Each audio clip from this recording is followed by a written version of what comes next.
సిబ్బంది, ప్రజలు స్వచ్ఛందంగా తమంతట తాము నిబద్ధతతో బాధ్యతగా తీసుకుని పనిచేస్తేనే స్వర్ణాంధ్ర స్వచ్ఛాంధ్ర కార్యక్రమం విజయవంతమవుతుంది.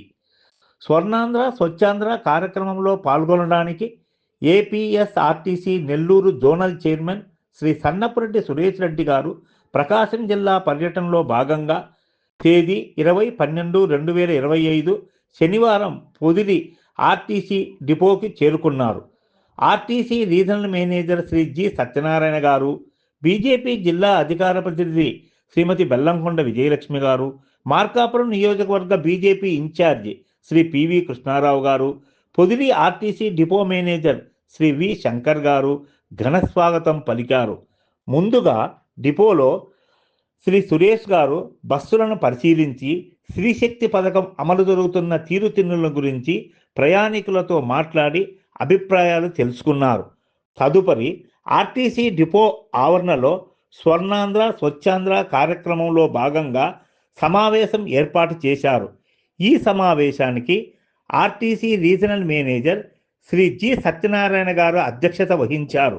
ముఖ్య అతిథిగా పాల్గొన్న జోనల్ చైర్మన్ శ్రీ సన్నపురెడ్డి సురేష్ రెడ్డి గారు ప్రసంగిస్తూ శ్రీశక్తి పథకం విజయవంతంగా అమలు జరుగుతున్నందున బస్సుల కొరత సమస్యను గుర్తించి గౌరవ ముఖ్యమంత్రి శ్రీ నారా చంద్రబాబు నాయుడు గారి దృష్టికి తాము తీసుకుని వెళ్ళామని, త్వరలో ముఖ్యమంత్రి గారు ప్రయాణికుల డిమాండ్ను దృష్టిలో పెట్టుకొని కొత్త బస్సులను ఏర్పాటు చేయనున్నట్లు ఆయన తెలియజేశారు. శానిటరీ మెటీరియల్ పంపిణీ చేసినంత మాత్రాన స్వర్ణాంధ్ర స్వచ్ఛాంధ్ర లక్ష్యం నెరవేరదని, సిబ్బంది, ప్రయాణికులు, ప్రజలు తమంతట తాము స్వచ్ఛందంగా నిబద్ధతతో బాధ్యతగా స్వీకరించి పనిచేస్తేనే మనం అనుకున్న లక్ష్యం నెరవేరి విజయవంతమవుతుందన్నారు. మన ఏపీఎస్ఆర్టీసీకి ప్రయాణికులకు సేవలు అందించడంలో మంచి పేరు ఉన్నదని, సిబ్బంది ఇంకా నిబద్ధతతో అంకిత భావంతో పనిచేసి మెరుగైన సౌకర్యాలు అందించి మన సంస్థకు మంచి పేరు ప్రఖ్యాతులు తేవాలన్నారు. పొదిలి ఆర్టీసీ డిపోలో పనిచేస్తున్న శానిటరీ కార్మికులకు, గ్యారేజీ కార్మికులకు రీజనల్ చైర్మన్ శ్రీ సురేష్ రెడ్డి గారు, జిల్లా బీజేపీ నాయకురాలు శ్రీమతి బెల్లంకొండ విజయలక్ష్మి గారి చేతుల మీదుగా శానిటరీ మెటీరియల్తో పాటు ఆప్రాన్లు, దుస్తులు, దుప్పట్లు పంపిణీ చేశారు. తదుపరి ప్రయాణికులు సులభంగా టికెట్లు బుక్ చేసుకోవడానికి మనమిత్ర వాట్సాప్ గవర్నెన్స్ యాప్ను, ఆర్టీసీ కొరియర్ మరియు పార్సిల్ సర్వీస్తో ఏపీఎస్ఆర్టీసీ లాజిస్టిక్ డోర్ డెలివరీ సౌకర్యాన్ని శ్రీ సురేష్ రెడ్డి గారు ప్రారంభించారు. ఈ కార్యక్రమంలో విశిష్ట అతిథులుగా Podili RTC depot manager Shri V Shankar గారు, బీజేపీ మార్కాపురం నియోజకవర్గ ఇన్ఛార్జి శ్రీ పివి కృష్ణారావు గారు పాల్గొన్నారు. పొదిలి డిపో ఎంప్లాయీస్ యూనియన్ గౌరవాధ్యక్షులు శ్రీ ముల్లా షరీఫ్ గారు, డిపో మజ్దూర్ union, employees union, SWF union నాయకులు, ఆర్టీసీ అధికారులు, బీజేపీ పొదిలి మండల అధ్యక్షులు శ్రీ దోర్నాల రమణారెడ్డి, ప్రధాన కార్యదర్శి శ్రీ సయ్యద్ ఖాదర్ బాషా, శ్రీ నూతక్కి నాగేశ్వరరావు, శ్రీ ఎస్కే బాషా, శ్రీ పందేటి మురళి, శ్రీ నరసింహారెడ్డి, కొనకనమిట్ల మండల బీజేపీ అధ్యక్షులు, మాజీ అధ్యక్షులు శ్రీ సురేష్ బాబు, శ్రీ కిలారి శ్రీనివాసులు తదితర నాయకులు శ్రీ సురేష్ రెడ్డి గారి వెంట ఉండి కార్యక్రమంలో పాల్గొన్నారు.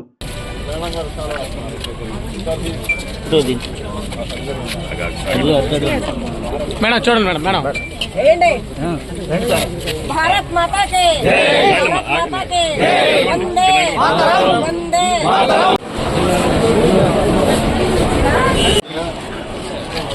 మేడం ఇట్లా చూడండి మేడం.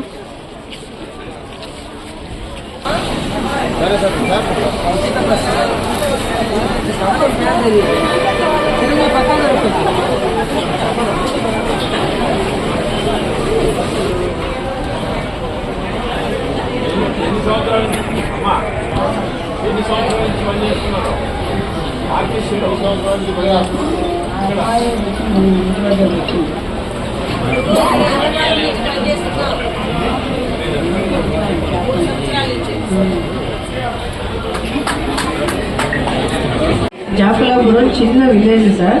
ఆ సంఘం నుంచి 15 నుంచి 16 మంది పిల్లలు స్కూల్కి వెళ్ళేదానికి 6 కిలోమీటర్ల దూరం ఉంటేను ఆ ప్రపోజల్ మీ దృష్టిలో మేము తీసుకొని వచ్చి తర్వాత నేను డిఎం గారికి చెప్పటం వల్ల ఆ ఊరికి బస్సు వేశారు సార్.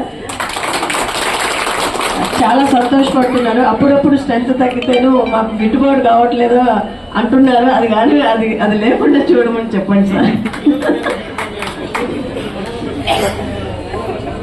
బడి పిల్లల విషయంలో గిట్టుబాటు లేదు. బడి పిల్లల కోసం మనం బస్సులే నడుపుతున్నాం అంటే ఆ మాట ఆయన అనడు, పొరపాటుగా ఎక్కడ ఎవరో ఎనుంటారు అంతే కదా. ఆయన అనలేదులేమ్మా, పిల్లలకి మనం వేస్తాం. మన ప్రభుత్వంలో ఆ రకంగా జాగ్రత్త తీసుకుంటాం. గ్రామము అండ్ చుట్టుపక్కల ఉన్న ప్రాంతాల వారీగా ఉండే ఆర్టీసీ డిపో ఒకటి చాలా ఇక్కడి నుంచి ప్రయాణం చేసేవాళ్ళు సుదూర ప్రాంతాలు పక్క జిల్లాలకి అంటే ఇటు గుంటూరు వెళ్ళటానికి కానీ, ఇటు మార్కాపురం వైపు వెళ్ళటానికి కానీ, ఒంగోలు వెళ్ళటానికి కానీ, వినుకొండ వెళ్ళటానికి కానీ, అద్దంకి వైపు వెళ్ళటానికి కానీ, ఇది జిల్లాలో సెంటర్ పాయింట్ పొదిలి అనేది.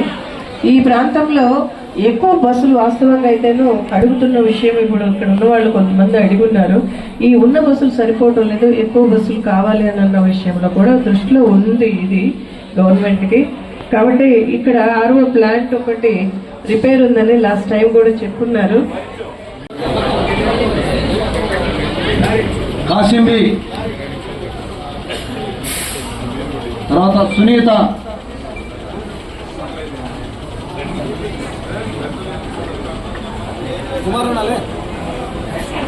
ఇటు చూడమ్మా.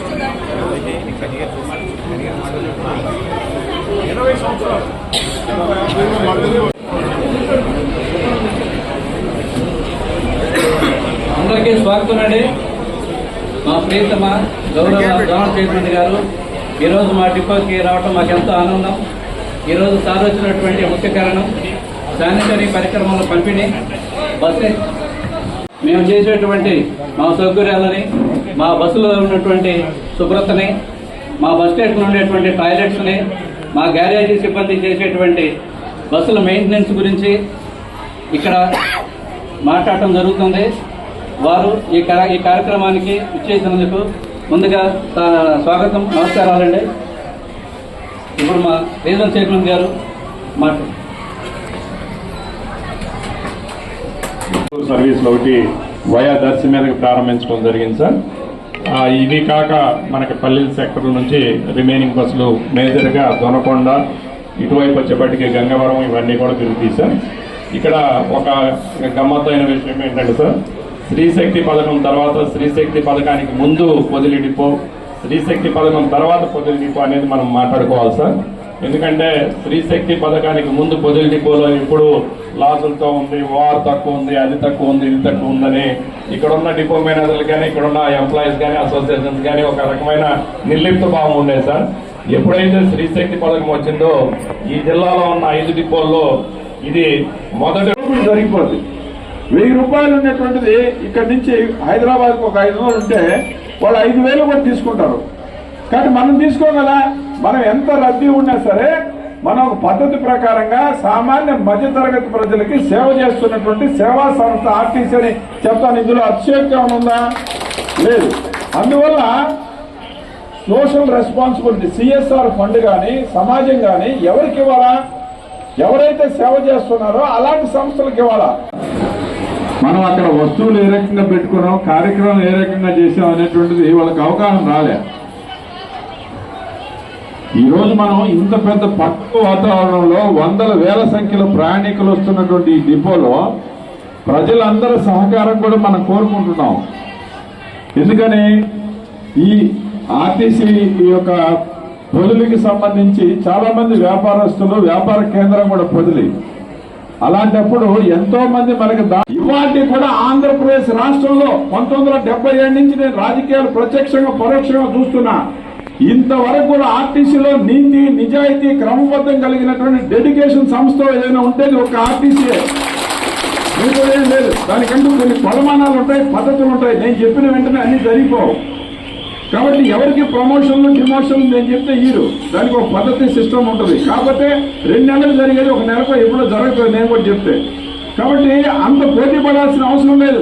నేను మీలో ఒకటిగా ఇవన్నీ ప్రమాణాలు మెరుగుపడడానికి మాట్లాడారా కొంత డస్ట్బిన్స్ అని స్వీపింగ్ ప్యాడ్స్ అని అవన్నీ ఇవన్నీ కొంత లిక్విడ్స్ అని తీసుకున్నాం.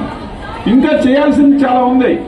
అయితే దాంతో పాటుగా మన వర్కర్లు ఎవరైతే ఉన్నారో ఈ పనులు చేసేటువంటి వాళ్ళని కూడా మనం ఈ సందర్భంలో వాళ్ళని కూడా దీంట్లో ఇన్వాల్వ్ చేసి వాళ్ళ మనసు కూడా దీంట్లో లగ్నం అయ్యేటట్టుగా ఒక సంకల్పం తీసుకునేటట్టుగా మనం ఒక యాప్రాన్ అని ఒక చైర్ అనో లేకపోతే ఇంకోటని వాళ్ళకు కూడా ఇచ్చి లేదా మంచి పనులు చేసినటువంటి కండక్టర్లని డ్రైవర్లను కూడా సన్మానించి ఆ రకంగా ఇదంతా ఒక సమిష్టి కుటుంబం మనం అందరం కలిసి పనిచేస్తున్నాం అని చెప్పినప్పుడు వాళ్ళల్లో ఒక సంకల్ప బలం వస్తుంది.